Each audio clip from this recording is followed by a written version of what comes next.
Ladies and gentlemen, the patch notes are here for the upcoming Silver Surfer Ronin Annihilators update, which is going to be going live tonight. It is a rolling update. It's not a full update, so there won't be any downtime maintenance.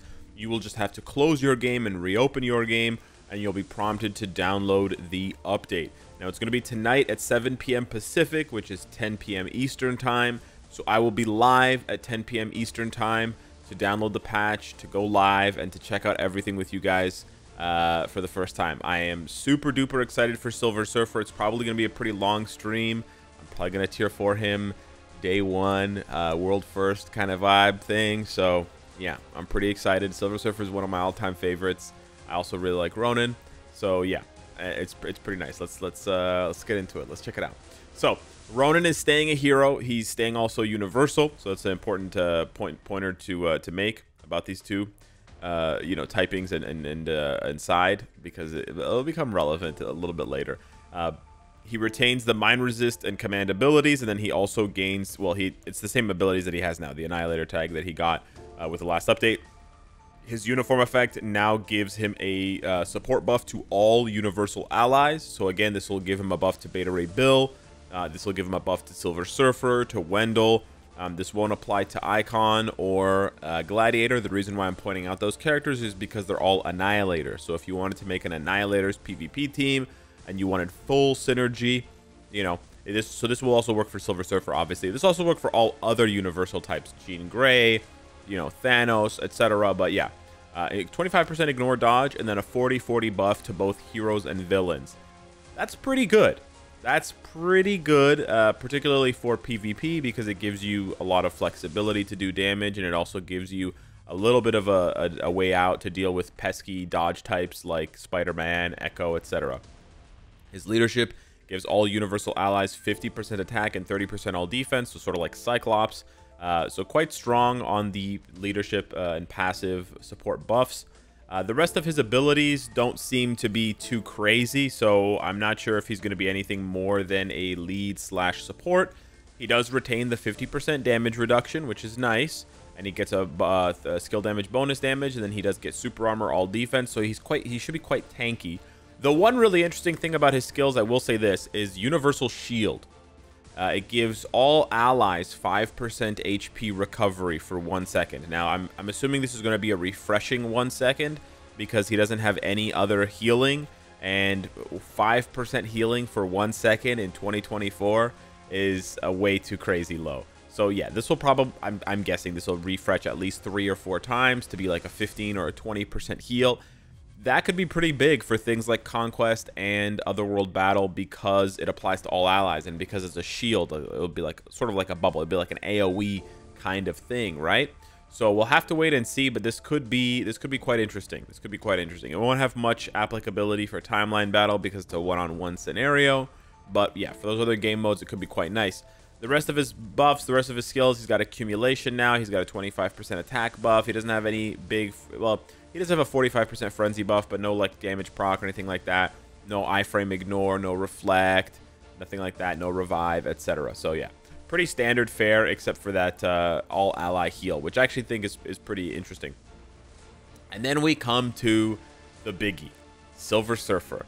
This is what everybody is coming back to the game for. So yeah, let's take our time enjoying this one because it's going to be, hopefully it'll be quite meta shifting.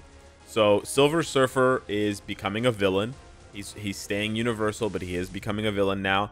He retains the power cosmic. He has the Annihilator's ability tag, and he has the symbiote ability tag. So he has 3 very powerful ability tags. Really nice, very nice. His uniform effect is now going to give him 30% attack rather than 10, and then it's going to give him super armor and 40% all defense. So that's brand new. The super armor 40% all defense is brand new. I'm taking a look at his passives right now. He didn't have these before, so that's pretty nice. The super armor is nice. The 40% all defense is even nicer. So that's just the uniform effect. They're changing his tier 3. He also gets really cool skill names, which I hope translate to the skill animations, but at least the skill names look really good. So his original skill, Galaxy Burst, which I thought was a pretty cool name, is now going to be Symbiote Meteor, which sounds pretty dope, right? Yeah, it sounds pretty dope, and it's pretty straightforward. The buffs are very similar to what they were before. They're actually exactly the same as what they were before. Anyways, his leadership spatial cleanse is basically the same as it was before, with the debuff removal and the attack buff there. His tier 2 passive gives him 40% damage reduction now, I believe, instead of 30. So he gets a 10% increase in damage reduction plus the 40% defense that he's getting, you know, just stack as it is. His 30% reflect is 5% more than it used to be, so he reflects 5% more damage. And instead of being 25% of his max attack, it's 30, so it's up by 5% as well. And then he retains the immunity to incapacitation, so his buffs can't be stripped by incapacitation. His cleanse now, or his heal, his revive is still 80%, or sorry, it was 60%. Damn, the text's so small. So he's getting a better revive now as well. So yeah, pretty much across the board, his passives are all being buffed with enhanced effects or brand new effects, like the Super Armor All Defense. Basically, the only thing staying the same is the leadership and the tier 3, although it's getting a new name. Now, as far as the skills go, again, really cool names. You got Galaxy Slice and Parasite Hammer. Those sound pretty cool. And then you get to Roar of the Void. Roar of the Void. So it's still a counter attack with Ignore Iframe, so he still retains all of that, which is really nice. He applies to enemies Stun, Fracture, Incapacitation, and Paralysis, which is better than the Burn, Stun, Incapacitation, Paralysis from before. Fracture is just quite strong, right? And it also is technically an ABL ability. He gets a 25% heal, which is up from 15%, so he heals more. He retains the same amount of penetration for 3 seconds. He also, instead of getting a barrier, he now cleanses debuffs for 4 seconds, which is, I would argue, quite a bit stronger. So he does lose the barrier, but he gains remove all debuff, which I think is quite strong. And then he retains that 100% damage proc. Now, he doesn't, the big thing here is he doesn't have accumulation on his 3rd skill anymore. They moved his accumulation from his 3rd skill up to his 5th skill.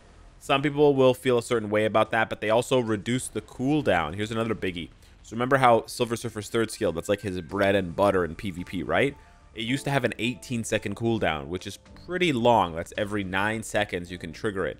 Now it's a 15-second cooldown, which means it's going to trigger 1.5 seconds faster, assuming you have max cooldown. So every 7.5 seconds. That's pretty good. That also means it's more likely to be available again when a character revives, like Jean or Adam, stuff like that. His 4th skill is now called Black Hole Blade, which is so sick. And that's going to give him a Fat Frenzy buff and 5 seconds of invincibility, which is quite nice. And so they basically moved his Frenzy buff from his 5th skill over to his 4th skill. And then they gave him invincibility, because he actually didn't have invincibility on any of his skills before. So this is brand new. So 5 seconds of invincibility, brand new, should make him quite tanky. Invincibility is quite nice because it gives you that super armor as well. And then his 5th skill is called Cosmic Horror. I can't tell you how sick these 3 sound. Roar of the Void, Black Hole Blade, and Cosmic Horror. And Cosmic Horror is now where his accumulation is, where it was on his 5th skill. It now is on his, or sorry, it was on his 3rd skill. It now is on his 5th skill. And it's still when attacking, so it's the damage that he deals gets accumulated. And then that's basically it for his 5th skill. His 5th skill doesn't really have anything else. So yeah, pretty nice. I think they did a pretty good job. We'll have to wait and see, but yeah, it looks pretty tight. It looks pretty tight as far as the skills go. And then we got Silver Surfer's tier 4.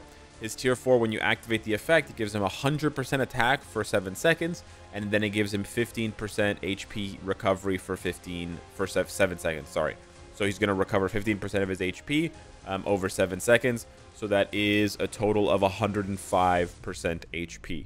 So he heals, you know, more than his max HP over 7 seconds. You just need to make him survive for that long so that he can trigger his tier 4 skill. So yeah, pretty nice. Ronan's getting his tier 3 as well. Not quite as hype, I would say, as Silver Surfer's tier 4, but still quite nice. However, I will say this. You can see the animation. It's really small down here. There's just like a black void.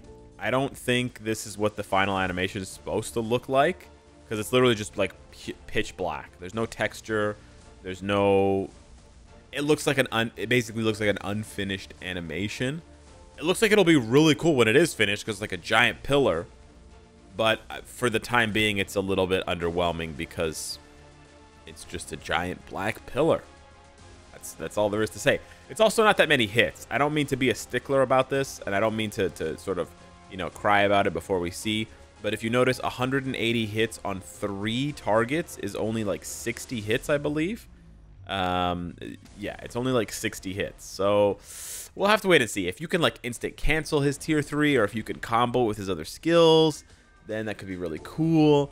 But yeah, we'll have to wait and see. But yeah, it seems like a pretty good tier 3 skill. It's got a damage proc on it, so it should hit pretty hard. We'll see. And then we have the new artifacts for Ronin and Silver Surfer. So Ronin's artifact is a support artifact to combo with his support passive and his leadership. All allies, so not just universals, so any ally, increases their basic attack by 20%. This is not a huge buff, but just consider if you are making a very flavorful thematic Annihilators team, you want your Icon and your Silver Surfer to have as much attack as possible, because remember, Reflect is based on their max attack. So you want the max attack to be as high as possible, the basic attack to be as high as possible. And so that 20%, although it's a small number, it'll help Silver Surfer get a little bit more attack to reflect a little bit more, and it'll help Icon get a little bit more attack to reflect a little bit more. The only sucky thing is that Ronin's passive doesn't apply to all Annihilators. It only applies to Universals, which doesn't include Icon. I kind of wish, it's a small thing here, but I kind of wish his passive that applies to Universal Allies here in the Uniform effect, I wish it applied to Universal Allies and Annihilators, right? I think they can start putting an "and" after some of these very specific Uniform effects, because it would only affect an extra, like, 2 characters, right? The 2 extra characters it's going to affect is Icon and Gladiator, right? Because all the other Annihilators, I'm pretty sure, are universal. Maybe there's like one other that I'm missing, but yeah, majority of them are universal, so yeah, it wouldn't affect that many. Anywho, Silver Surfer's artifact is the same as Jean's, it's the same as Kang's, it's the same as a lot of these guys. Increases basic attack to heroes, increases basic attack to villains. So pretty straightforward, nothing crazy, no enhanced reflect, no, you know, immortality, nothing insane, which is good because it doesn't make his artifact a really big, important, necessary piece of his function. So his artifact will obviously make him better for PvP, no doubt, but it's not going to be necessary for him to be good at PvP, which is what you want to see with these artifacts for these iconic characters. You don't want the artifact to make the character, you want the artifact to complement the character. And then we get the Uniform Collection, which for the first time is going to give us crystals as a reward. So that's pretty cool. I think it's pretty dope. I know there's going to be some cynical people in the comments being like, ha ha ha, you just spend like 5,000 crystals and you get 200 back. Wow, what an awesome refund. The point is not that the Uniform Collection refunds you crystals, like to refund you a whole uniform or something like that. It's just that it's a small reward, which is usually like 1,000,000 gold or like 100 black antimatter. So this is way better than those rewards. And just comparing it to those rewards is what you know, leads me to be like, hey, this is a pretty dope reward. It would be cool if in the future they had like a much larger collection for like 6 or 7 uniforms, and if you got all of them, you got 1 uniform free. They sort of did that a few years ago with the Deadpool 30th anniversary uniform collection, but that was obviously much worse because Deadpool's uniforms sucked. So yeah. Anywho, hit me up in the comments down below. Let me know what you think of the update tonight. We also have some events already. There's going to be all uniform discount coming, so in case you're wanting to buy other uniforms besides the new ones. Yep. And then I remember I was talking in the video lately that I wasn't sure if Silver Surfer was a purchasable character or also an unlockable character. He is unlockable for sure, but he's also purchasable, which is crazy. But it's a 3-star Silver Surfer, so it saves you a bit of materials, but it's 5,000 crystals. Even after the discount, this is disgusting. Please don't buy this. I just wanted to put this in at the end of the video. Please do not buy this. This is so bad. Just unlock him from Galactus. Galactus is super easy now. You don't even need Pierce for Galactus. You just need like a level, honestly, a level 70 tier 3. But if you have tier 4s, they will just blast Galactus's ass off. And then you'll get your Silver Surfer for free. He'll be 1 star instead of 3 stars, but honestly, It's not really, it's so not worth 5,000 crystals. It's crazy how expensive this is. This should be like 1,000 crystals. If it was 1,000 crystals or like 1,500, I would say, yeah, you know what? Pick this up. It's going to save you a lot of gold. It's going to save you a lot of black antimatter. It's pretty dope. But no, not for this shit. Anywho, hit me up in the comments down below. See you guys tonight on the stream. Thank you so much for watching. Smash the like button. It helps on the channel. And I'll see you tonight. Take care.